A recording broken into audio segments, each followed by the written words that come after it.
একটি করে গাছ লাগান বললেন প্রার্থী দেব। যারা দলকে ভোট দেবেন তারা প্রত্যেকে একটি করে গাছ লাগান। রক্তদান শিবির থেকে এই বার্তা দিলেন ঘাটাল লোকসভা কেন্দ্রের বিদায়ী সাংসদ এবং তৃতীয়বারের তৃণমূল কংগ্রেসের প্রার্থী দেব। আজ ২রা মে ঘাটাল লোকসভা কেন্দ্রে তৃণমূল কংগ্রেস প্রার্থী দেব রক্তদান করে মনোনয়ন পত্র জমা দিলেন।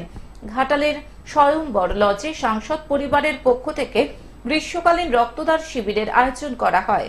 তীব্র গরম এবং নির্বাচনের জন্য রক্তদান শিবির বেশ কমে গেছে। সাংসদ পরিবারের পক্ষ থেকে তাই এই রক্তদান শিবির বাড়তি গুরুত্ব পেল। রক্তদান শিবিরে দেব বলেন, গ্লোবাল ওয়ার্মিং অর্থাৎ বিশ্ব উষ্ণায়নের জন্য ক্রমশ গরম বাড়ছে। আমাদের প্রত্যেককে বিশ্ব উষ্ণায়ন রোধে এগিয়ে আসতে হবে। যারা তৃণমূল কংগ্রেসকে ভোট দেবেন তারা প্রত্যেকে একটি করে গাছ লাগান, অর্থাৎ দল যতগুলি ভোট পাবে ততগুলি বৃক্ষরোপণ করার কথা বলেন তিনি। শুধু তৃণমূল কংগ্রেস নয়, এর মধ্যে যেহেতু রাজনীতি নেই তাই বিজেপির প্রতিও তিনি একই আহ্বান জানান। সব রাজনৈতিক দলের প্রতি তিনি এই বার্তাই দিলেন।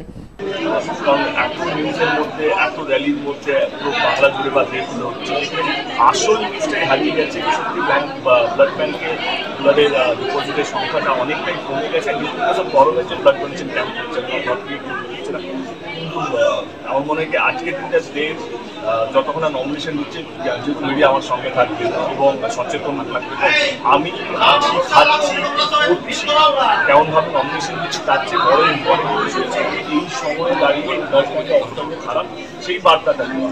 এই সুযোগটাকে ঠিক ইউজ করলাম, তাহলে নমিনেটে এটা নিউজ হবে না। কারণ আজকে নমিনেশন নিয়ে প্রত্যেকটা দিকে যে নিউজ পিছনে থাকে, র্যালি কভার করে, নমিনেশন মধ্যে বলে আছে সেটা দেব আজকে কি খাচ্ছে, কোন মন্দিরে গেছে, কালী ঠাকুরের ভক্তটা, রাম ঠাকুরের ভক্ত, কোন ঠাকুরের ভক্ত, এগুলো ম্যাটার করে। কিন্তু আমার মনে হয় জনপ্রতিনিধির কোনো ধর্ম হওয়া উচিত না, সেটা ধর্ম একটাই ধর্ম হওয়া উচিত, এটা হচ্ছে মানব যখন মানুষকে বাঁচছে না।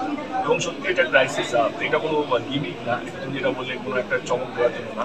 আমাদের প্রথম কাজটাই হচ্ছে মানুষকে বাঁচছে না। আর একটা তোমাদের সামনে অ্যানাউন্স করতে চাই যে যেহেতু গরম বাড়ছে, যেহেতু এইভাবে গরম বাড়ছে, ইতিহাসে 70-80 বছর এরকম গরম পড়েনি এপ্রিল মাসে, আমরা সবাই জানি। তো আমরা উদ্যোগ নিয়েছি যে আমি ঘাটাল লোকসভা কেন্দ্রে যতগুলো ভোট পড়বে দেবের নামে ততগুলো গাছ লাগাবো আমরা ঘাটাল লোকসভা কেন্দ্রে। মানে যদি আমার 8 লক্ষ ভোট পড়ে তো আমি যদি আমার 8 লক্ষ ভোট পড়ে, 9 লক্ষ ভোট পড়ে তো আমরা 9 লক্ষ গাছ লাগাবো ঘাটাল লোকসভা কেন্দ্রে। এই গরমটা, এই চাপটা আমরা পাচ্ছি কারণ গ্লোবাল ওয়ার্মিংয়ের জন্য গাছ কাটা হচ্ছে, হচ্ছে। তো আমার কোথাও যেন মনে হয় কি আমার দায়িত্বের মধ্যে পড়ে। পশ্চিম মেদিনীপুর থেকে কল্যাণ মন্ডলের রিপোর্ট, গ্লোব নিউজ। এখন থেকে গ্লোব টিভি দেখুন আপনার স্মার্টফোনেও।